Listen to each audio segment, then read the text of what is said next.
Hey, what's going on, guys? So just a quick tip for the LG Stylo 6. Somebody was asking me how did they for the button right here on the side, which is the Google Assistant button, they kept telling me that they were pressing that by accident, and for whatever reason they want to just eliminate that button altogether. They're not sure. They've looked everywhere and everything like that. So just go ahead, follow these instructions. This is how you would get the Google Assistant button removed. Go to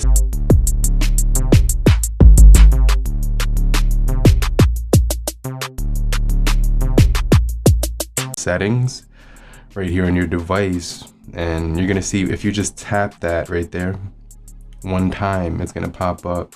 So some people might be hitting that by accident. So what you want to do is drag down, go to extensions, go to shortcuts right there beneath it, and then you're gonna see the two options here. You're gonna see open Google Assistant key. When you tap that option, you can actually turn the whole button off, and now when you hit that, nothing will happen. You can see I'm tapping it and nothing is happening.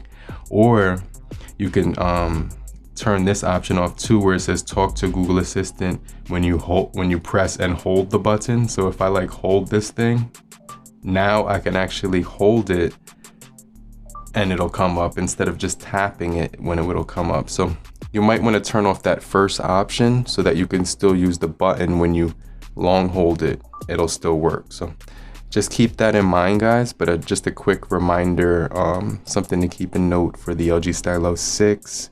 Just a quick tip that I want to share with you guys, because a lot of people were asking me that question. So if you weren't able to find it on the internet and you didn't find that, well, here it is now. So hopefully you did find this helpful, but I'll get right back with you later, crew. Peace.